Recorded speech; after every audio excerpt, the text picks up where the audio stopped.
Aujourd'hui, on se retrouve pour décortiquer l'événement du 5 novembre, une étape très attendue du Grand National du Trot qui se déroulera sur l'hippodrome de Nantes. Et c'est le numéro 11.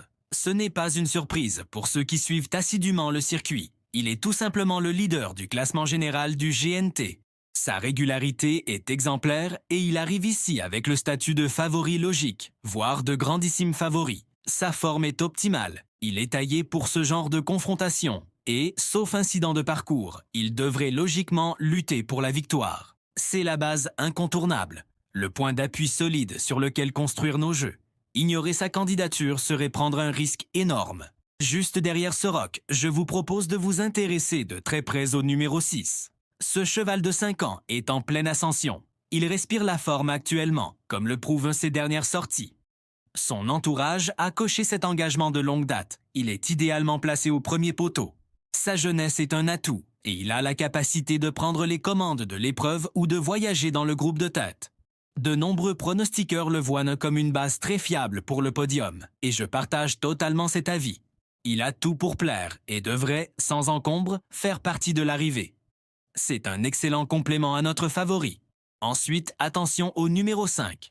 Ce concurrent a été spécifiquement préparé pour cette course. Son entraîneur n'a rien laissé au hasard et, signe qui ne trompe pas, il sera présenté déféré des 4 pieds pour cet objectif. Il n'aura peut-être pas la marge pour aller chercher la victoire face aux 2 favoris que nous venons de citer, mais il a la qualité et la fraîcheur nécessaires pour venir jouer les troubles fêtes et s'emparer d'une très belle place, un accessite comme on dit. Méfiance, il pourrait surprendre agréablement et pimenter les rapports du tiercé ou du quartet. Pour un coup de poker et faire grimper les cotes, je vous invite à regarder le numéro 14. Rappelez-vous, il avait terminé 2e de cette même épreuve l'année dernière. Il connaît donc parfaitement le parcours et les exigences de cette course. Même s'il doit rendre 25 mètres, son engagement reste très favorable au regard de ses gains. C'est le profil type du cheval capable de réaliser une performance de choix à une cote spéculative.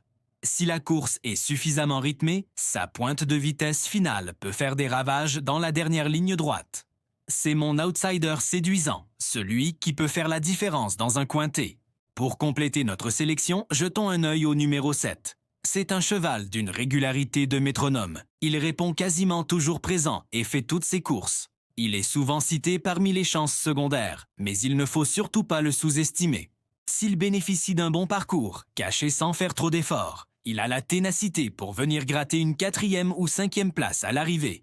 C'est le cheval parfait pour élargir vos combinaisons en champ réduit. Enfin, un mot sur le numéro 12. C'est un cheval très courageux, qui donne toujours le meilleur de lui-même.